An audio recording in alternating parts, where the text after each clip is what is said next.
How do you start a conversation on LinkedIn with a recent connection without sounding spammy? On today's episode, my friend Jose Quiroz is going to tell us exactly what he has done, some of the things his clients doing, and some strategies that you could take advantage of. He's even going to share something that he learned from a stat on Tinder. On Tinder! It actually works for sales. You're going to like it.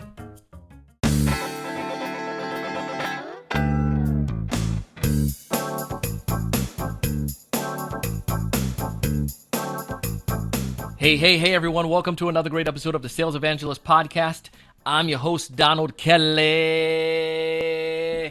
the Sales Evangelist. And I'm so excited for another great episode. I'm so excited to be here with you today. And on this episode, we have Mr. Jose Quiroz, and he runs a digital marketing agency, and he is killing it.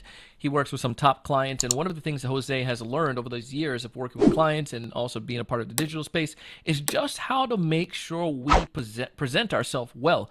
And some of these marketing principles are going to apply directly to you as a B2B sales rep, specifically when it comes towards how do we make that connection to folks on LinkedIn? Because you've done it. You connected with a few people. Now you want to actually have a conversation with them. What do you say and what do you do so you don't sound like that spammy LinkedIn seller? He's going to give you some insights. And yes, he's going to talk to you about something related to Tinder. He's going to bring up the stat. And I found it very fascinating, but I won't tell you what it is. Just listen to the episode and hear what it is and how this ties to you as a B2B seller when it comes towards LinkedIn messages. Jose, welcome to the show, man. Excited to have you. Yeah. Thank you for having me, man. I'm excited for the conversation. Of course, man. There's something about LinkedIn, man. LinkedIn is like that money-generating opportunity for many of us who are out here hustling in sales. But there's something about making genuine connections that many salespeople get wrong, and I want to talk to you about that. But before we dive into that, tell us a little bit more about you, man, and what you do. Yeah, for sure. So my name is Jose Quiroz. I guess where I like to start off is I'm an immigrant. I'm not an entrepreneur, not a business guy. I'm just immigrant. And so the mentality always came into you find opportunities, you create opportunities. It's about creation rather than consumption when it comes to that kind of the immigrant perspective.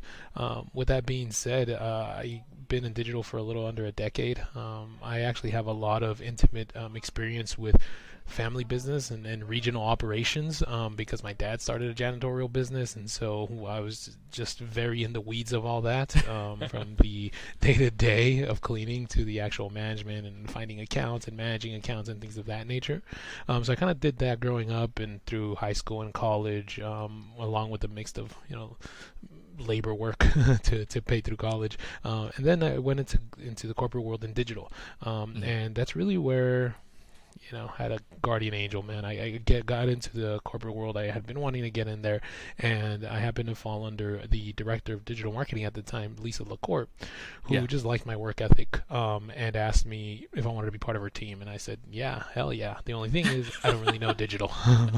I went to school for other stuff, and I have a certain skill sets, but that's not one of them. And she said, don't worry, you work under me, and I'll show you anything you want to know. So through her, it was just expanding my knowledge base, seminars, conferences. I went from attending conferences to now speaking at them, right? And it's just been a beautiful journey throughout that whole time. And so really all of that comes up to what I do now, which I've been referred to as a digital marketing or online business blueprint or architect. I've digital consulting, etc. But really, I feel like my unique selling proposition is being able to adapt the digital strategy and the digital language to the overall brand or organization strategy, and also help established business owners understand this world and understand what it means to use digital to leverage and scale up your operations and not necessarily just chase the next shiny object, right? So trying to identify what is that North Star that the business is going to, and how does this digital help get to that North Star and scale it up. Bro, that's so awesome, man. I love that. Love that idea. And I think there's so much that can tie back to that. I mean, it shows your hustle, right?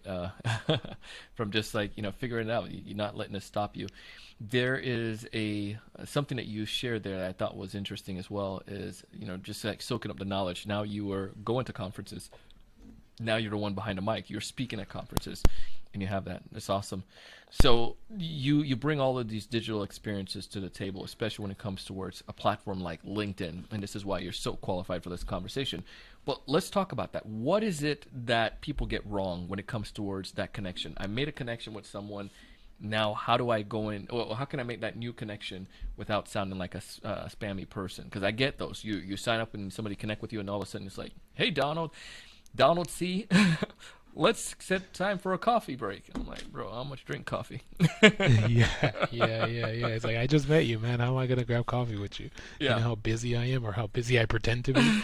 Um, yeah, yeah. You posed the question in, what people are getting it wrong. yeah, I don't necessarily think that they're getting it wrong because you can outsource this stuff. You can't find a third party who's just going to do massive lead generation for you. And at that point, it's a numbers game. You don't really yeah. care about the rapport or the connection. It's just all a numbers game. So if you want to take that route, feel free. But you probably won't see the same amount of rapport, the same long-term benefits. You might see a bump in your leads, maybe in your sales, depending on how good you are at closing them. Hmm. But you'll probably tend to see the quality kind of diminish a little as well. I think it also really depends on the immediate need of the business. Is this something that I need leads immediately? Then maybe you could take that kind of approach. Or you know what, this is a thing that I can seed this and farm these out for 3 months, 6 months, 9 months, and then expect a return on my investment, whether it's content investment, financial investment, or time investment, right? So you kind of position yourself those in those two buckets. But to kind of answer your question more directly, the first thing that people are doing, getting wrong on LinkedIn, is they're trying to get to the wedding chapel right away, right? They're trying to skip the first date and the and the video calls and whatever it is that you need for the report, and right away try to convince, persuade, and sell. So that I think is one of the things that you definitely don't want to do. Is just trying to pull the trigger way too soon before you build that rapport. What do you think is a good amount of time before I can, because salespeople listening to this and they're like, man, dang it, Donald, I want to get business. Yeah. I want people to sign up. I want people to come, get appointments and grow my business. But when is the right time, and how do you go about doing that, and making sure that you don't just come across as like a spam, bot or one of those It type of makes sense. salespeople? Yeah, that makes sense. It might not be a matter of time. It might be a matter Mm. of communication. This is Ooh. unrelated, but I'm gonna make it related. There was a statistic that I seen maybe a year ago now that said that on average, most Tinder matches exchange about 10 messages before there's a meet, right? So those 10 messages can happen within a day period, within a week period, within an X amount of period, right? And so Ah. that's the same type of philosophy I want you to implement to LinkedIn. So I, I don't want you to look at it from like I need to nurture this person for 3 months before I close the deal. It's like I just need to engage this individual, communicate with this individual, and feel out the conversation. You can read books like Never Split the Difference and things of that Yeah. nature, right, to get you a little bit better in the way you're going to communicate, build that rapport, et cetera, et cetera. But it's really about that qualitative feeling of to say, okay, you know what, this person's engaging quickly, they're responding back, they accepted my direct messages, they listened to my audio message and replied with an audio as well, or maybe not, but they were open to it. You can just see the communication, right? Someone's ghosting me versus, wow, someone is actually really interactive here. Yeah. So I would say that you kind of want to gauge it on that. Now, to add a little bit more of a time frame to it, I would build that, gauge it, see how it's going, and if it starts to get a little cold, back off a Hmm. little, and then back off, but don't back off in your mind, just back off in the communication. Yeah. Then you set yourself a trigger or whatever the case may be, or you actually get proactive enough to do some research on something that might be beneficial towards that individual, and then take time out of your day to reach out, right? Maybe you have a list of people that said, okay, these are people I've engaged with. They haven't taken the next step. However, for 10 minutes of my day, I'm gonna look through that list, see what those individuals do, and see what kind of content I ran into or I can stumble upon to send it over, just to get Yeah. that touch base, just to get that rapport. At the end of the day, whether it's TV, radio, social media, it doesn't matter. They're all just trying to do what we've been doing for years, and that's building know, like, and trust with people, making sure that they buy into your confidence, to your expertise, etc., and just have trust to do business with you. I like going back to that Tinder stuff. I need to figure that stat out. And my wife is probably listening. What are you talking about Tinder? No, Yeah. I'm not going on Tinder. But but that stat is it really makes sense. And I'm thinking about, as you were saying this, Jose, I was thinking about some of the people that I've communicated with, and that I've chat with. I've done polls, And I'm a big fan of those. And I've done an episode on it recently where I do polls on LinkedIn. And then from that poll, I engage with the people who engage with the poll. And that leads into conversation. And I've had people those same day set up for an appointment or to set up in chat. So you're right on that. And then I've had people I've made connection with, and it's just kind of like they're not necessarily super responsive. So then therefore it took a minute, and then we were able to connect. So I guess I love that fact, and you did make it very applicable. It is very applicable with you know what I mean? But yeah, think about ways that we can have better communication with our prospect and give things that they want. Because if I'm talking to you about things that you want, and if you're active on LinkedIn, more than likely you're going to respond to things that's around you. The with them, what's in it for me? Exactly. And then plus, there's an intention to being on the platform. From the very early stages, it was career moves. I'm trying to see what recruiters are out there, what job openings are out there, etc. Now it's shifted. It's shifted to personal development, to ideation, identifying concepts, taking in best practices, people sharing things that are innovative, that are breaking the mold, etc. So now the intent of the individual on the user, the way I see it, is almost like a passive, productive place to be. Yeah. It's unlike your Facebook or Instagram where it's a passive place to be, but who knows how productive it is depending on the type of content that you're consuming while you're in there. But the people on LinkedIn are there for that, right? They are there to consume information that's valuable to them. Yeah. And so having that intent of the user is amazing. Now you have to be able to fulfill the other side of that, which is, I come here with intention. Give me what it is that I was seeking, and it's going to be, slightly personal to each individual. Yeah. So yeah, and I think that's where people get hung up, is because they want to get the mass appeal type of approach, and it's kind of like, can I take cold calling, and then bring it into this new, not necessarily new era, but it just this other medium of communication? And it's kind of like, stop the old method and just engage in this new method. And I think that's probably one of the biggest pieces that I've learned and seen over the years. Don't try to use your old tactics. They just won't be as effective in this arena. Obviously, the principles can still same know, like, and trust factor, like you're saying. But if you just want to make $200 or just send 200 messages, yes, you can. But it may not be as effective. Go back to cold calling. Yeah, exactly. No, I think you make a really good point. And one of the places, just for people listening, to have something tactical in front of them, is I usually start off with, there's a lot we start off with, is from consumer insights. What's the goal? What's the organization? What's the sales process? Da da da da da. But one of the things that we really dig into is what's that sales process, customer journey? What are the different touch points that right now a consumer has to go through in order to do business with you? Now, if you're not doing anything online, that's totally fine. You can adapt it from your traditional sales process, but that's just going to give you a good expectation of how much content that individual has to consume, what type of content that individual has to consume in order to start kind of moving them down this funnel. And so that's something that we have to be aware of as well, is while we're throwing out this content on LinkedIn, there should be a specific goal for each piece of content. Granted, the whole overarching activity of being on LinkedIn is to generate sales. That's the goal, to generate the lead. But it's the different pieces of content or engagement or reach outs that you're doing that have to be defined in what is the goal specifically for this activity. Is it just to increase connections? Is it now to move them to the direct message? Is it now, and then you kind of, you take it from there. Another thing I'll add on to that is the value of the direct message, because that's what everything is leading towards. The webinar is all it's doing is it's sending ads and hosting a 1 hour informational shop so people can reach out to you in a message. Facebook ads or social ads is doing the exact same thing. Email marketing is doing the exact same thing. All of these different channels are just, their number one goal is to get one person on one side of the screen to engage directly with another person on the other side of the screen. So if you can get people engaged in your LinkedIn messages, you have bypassed all of these different funnels and bells and whistles of things, and you got them where you need them. At that point, it's just practice makes perfect, and being able to build a relationship, and then and then how skillful you are as a salesperson to kind of carry that on over. Why do you think people miss it so much, that the goal is that direct message? That's a great question, man. I think it's a shiny syndrome object. Yeah. Everyone wants to find that one funnel that they could automatically turn on, and all the heavy lifting is done for them.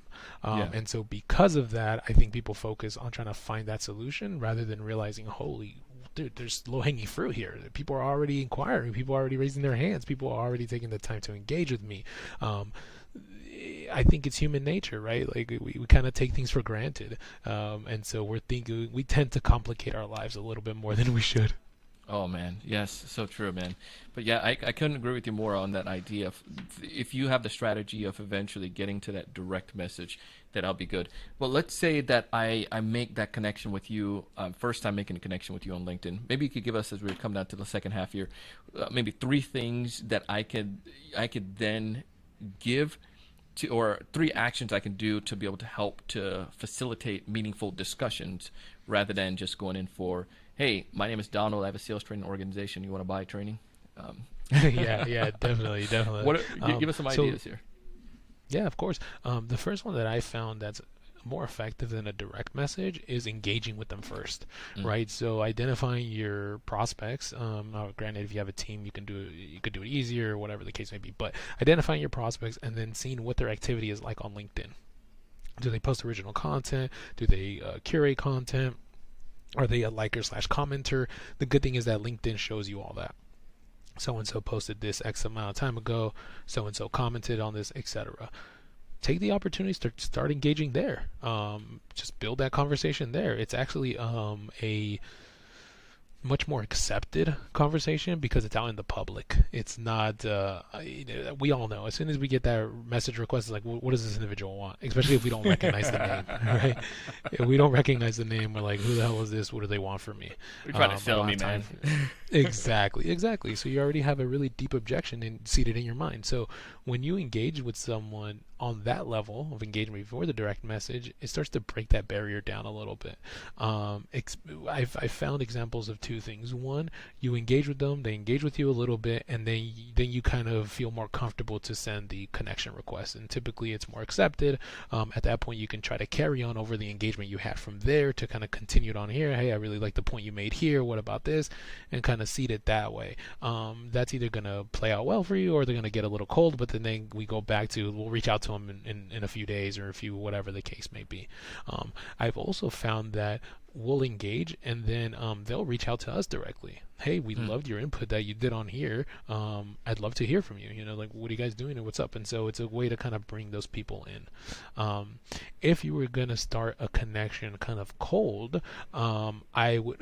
Both tactics are gonna require a decent amount of research in the individual, right? You're gonna want to know who that individual is, where they work, what's their history like, and what are they looking for, right? What is pressing for them? Things that we've done is look at the roles and responsibilities of the titles that we're chasing after and try to provide them something that makes sense to that, right? If it's mm, senior management and one of their top priorities is expansion opportunities or identifying new market potentials, then does your team have a one sheeter on that? Does it have a report on that? Does it have whatever the case may be? So you're really digging more personal into them. The beautiful thing about this is it might not have the same scalability as like a Facebook or Instagram, because obviously the masses are in there, but the lead and the individual is much higher worth, right? On Instagram, it's doable, but it's difficult to identify, okay, I just want these targeted people with this income level with this, right? There's a lot of yeah. targeting. You can definitely do it, but to reach out individually, that's a different story. On the LinkedIn side of things, that's a little bit more given, right? It's just kind of, the platform is kind of built that way. So engage before sending a connection, send a connection, keep engagement going there, carry on conversation.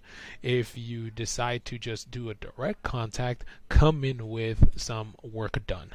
Now, granted, the initial reach out, you might want to have it more personalized. Maybe you guys share a connection, maybe you share a certain experience, maybe you share something, right? And so the goal here is to start a connection, a genuine connection like you will at a cocktail party, without handing the business card right away, right? Making a comment on the tie, making a comment on the drink that you're sharing, that, whatever the case may be. And so, yeah, that's kind of my advice that I would give. Oh man, so good. As we come ready to wrap up here, man, anything else that you'd share that might help someone when it comes towards being effective on LinkedIn? You alluded to the voicemail piece. I love the voicemail component, and I love video. How much of that have you seen to be effective, and any other thoughts on that? Um, Yeah. Yeah. I've seen it be effective, but in a certain timing of the conversation. Typically, like your first or second message of video, it's going to be difficult unless the individual has time, right, to mm, open it and kind of watch it. If you build a little bit more rapport, mixed media becomes much more acceptable. It, yeah, so it kind of depends on where you at, but you can hit audio fairly quickly in the second or third message, right, just to kind of get that tonality across, get that comfort level up, etc. But my only kind of piece of advice left on here would be one, understanding the psychology of the intent of the individual in that platform. I mm-hmm. think that's going to be the biggest shift in everything you do, because if you can identify who your target is, what is the typical need or seek that they're having within this platform, then you can fulfill that need with content, right? Fulfill it with the content that you throw, etc. And it's also about positioning yourself, right? What do you want to position yourself as? Are you trying to be an expert? Are you trying to be a thought leader? Are you trying to be this, or that? I think a good person, a good example of this is Gary Vee. Yeah, He does a good mixed media message on there, keeps it very authentic, but he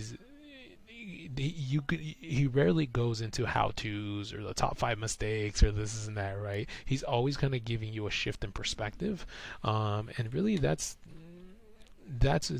we're talking about the psychology of a consumer or a client, that's really what's gonna have someone drive to you more than your competitor, right? That unique selling proposition. And because he's throwing out thought leadership, people are looking at him as like, oh, okay, yeah, he looks at things differently than any other digital guru I would want to get, or any other digital marketer that I would want to work with.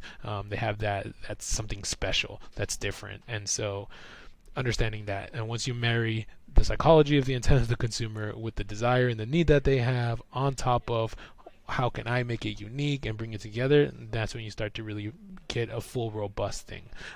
And typically with agencies that we've worked with who focus on specifically lead generation to LinkedIn, 3 to 6 months is usually the time period that you start to see it, start to see traction or the lack of traction. If it's the lack of traction, then you got to start digging, you got to start auditing your content and auditing the strategy overall.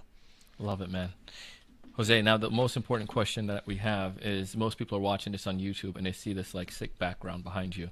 That looks awesome. Is that painted or is that just like vinyl or what? Yeah, this is just vinyl. This is all wallpaper. I'm actually at a client office right now, Oh, okay. and what we ended up doing was, because this is a nationwide sneaker retailer. Yeah. They have about 162 doors nationwide.